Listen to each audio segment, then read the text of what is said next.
Senator Ted Cruz talks about his funding. Rick Perry bemoans his, and Donald Trump says he may spend tens of millions on his campaign. This is Special Report.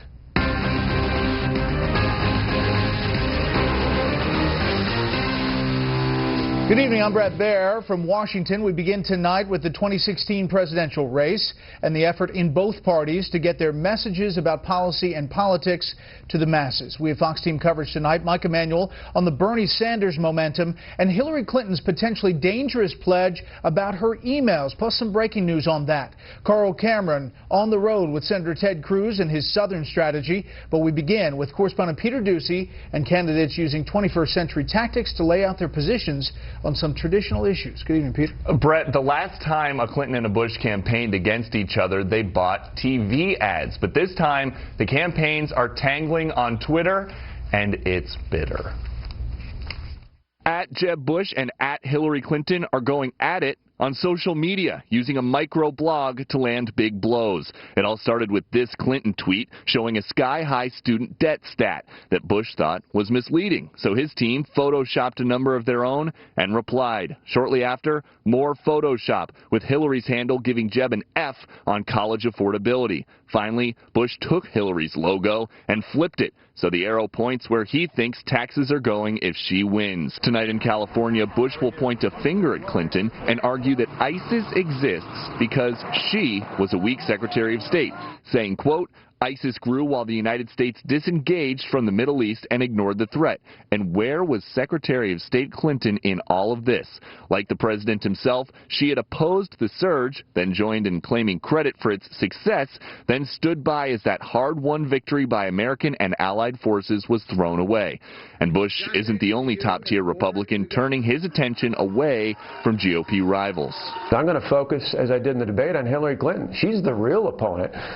She's the one that would be a disaster, much bigger disaster than even Barack Obama. Another Republican's campaign is in a major cash crunch. Governor Rick Perry has stopped paying his staff. Some will now try to find new jobs. Others plan to stay on as volunteers, like this staffer who tweeted, I work for Governor Perry because I believe in him. Not a job for me. This is a passion, a mission to save the nation that adopted me.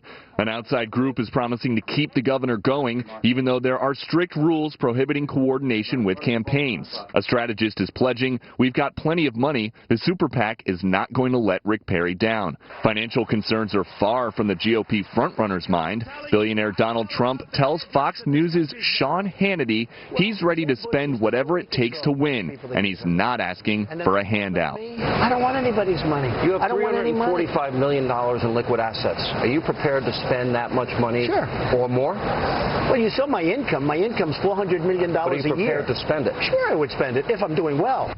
The rest of that interview tonight at 10. This morning, though, Trump started getting specific about how he would fix the tax code, saying the Trump tax plan would leave some of the current system in place, but tax returns for folks like us would become so simple that H&R Block would go out of business, Brett. All right. Peter, thank you. Senator Ted Cruz is on the road tonight for a Southern bus tour aimed at portraying him as a national power, not someone focused solely on Iowa and New Hampshire. Chief political correspondent Carl Cameron is riding along and reports tonight from Memphis. Barnstorming across the South in his campaign bus as he builds out a national campaign organization designed for the long haul, Firebrand, Texas conservative Tea Party Senator Ted Cruz suggested it's foolish to attack Donald Trump when you can court his supporters and last week's debate audience. We want every one of those 24 million people passionate and energized and showing up in November 2016 and knocking on doors. And the last thing we need is a bunch of Washington establishment politicians slamming the supporters who are coming out. Cruz is drawing big crowds and applauds Trump's rhetoric, drawing attention to illegal immigration. The senator, who's known for bashing GOP leaders and sparking a government shutdown, even uses Trump's line, "Make America Great Again," and touts more than $1 million raised by the Cruz campaign since last week's debate. People are fed up with campaign conservatives, with people who talk a good game on the campaign trail but then don't walk the walk. Cruz is second in money raised by his campaign and supporting super PACs only to Jeb Bush, who's focused much of his campaign on New Hampshire. Cruz is in the middle of a 7 southern state bus tour, all but mapping out his plan for a southern firewall that he hopes will make him the last conservative standing against the establishment. I view the role of the southern states. Together, we're going to ensure that the next Republican nominee is a strong and genuine conservative. Cruz is compiling a Southern leadership team of over 150 prominent organizers and power brokers. He's also made the cut with the fiscally conservative Club for Growth, which will criticize Trump and bundle donations for Cruz and for others: Marco Rubio, Rand Paul, Jeb Bush, and Scott Walker. Cruz plans to visit Arkansas, where Mike Huckabee, who won the 2008 Iowa caucuses, was a popular governor years ago. In addition to Southern evangelical conservatives, Cruz operatives are trying to recruit libertarian leaners from Rand Paul, who continues to bash Trump. And then there's Jeb Bush. I am happy to be the insurgent standing with the American people against the Washington cartel. He's from Florida.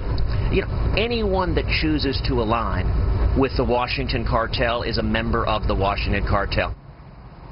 And Cruz wraps up the day here at an agri-center just outside of Memphis. The latest Suffolk University poll shows that he and Carly Fiorina have moved up to a tie in 5th place in the leadoff caucus state of Iowa. All the candidates say they want to win the early states.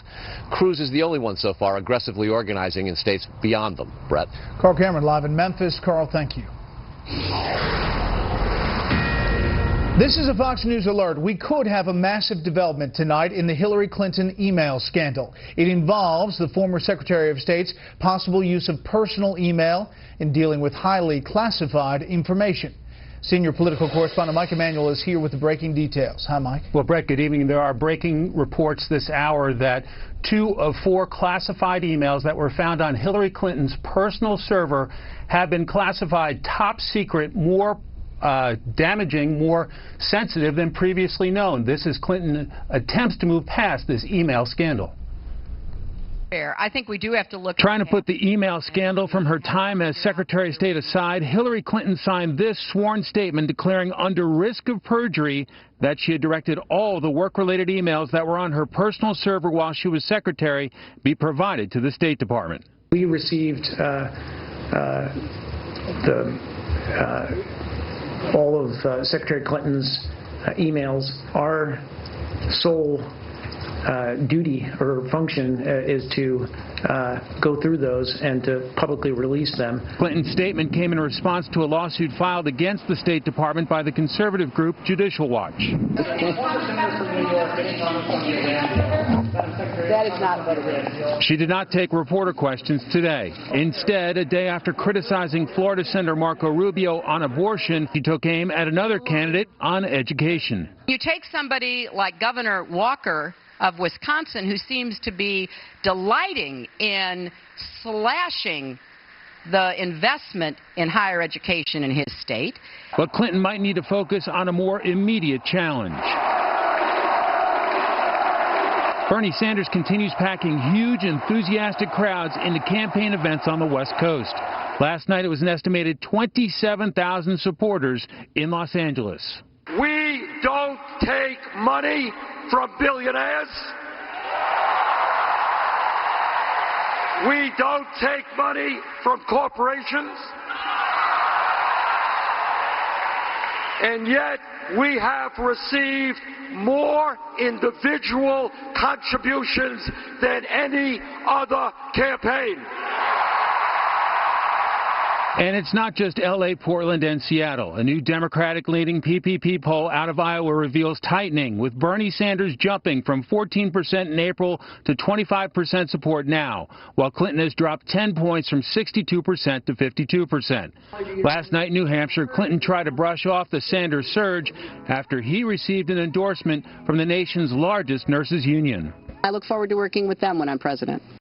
Back to that Democratic-leaning PPP poll, it shows that 4 Republicans are leading Clinton in a head-to-head race in Iowa. Ben Carson up 4 points, Mike Huckabee up 1, Marco Rubio and Scott Walker as well also up 1. That may explain those recent jabs on the campaign trail by Clinton against Rubio and Walker. Brett. And Mike, quickly on that breaking news you talked about, I've seen a couple of these reports that the Inspector General for the intelligence community notifying Congress that 2 of the 4 emails found classified emails is the highest security classification.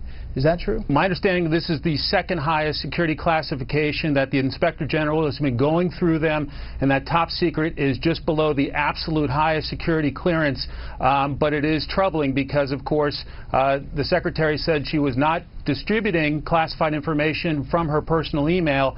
And if the Inspector General has found examples of 2 emails that are top secret, obviously a troubling development. Yeah, and the FBI obviously continues its investigation as well. Mike will stay on this. Thank you. Thank you. Up next, the latest on an expanding mess from the EPA.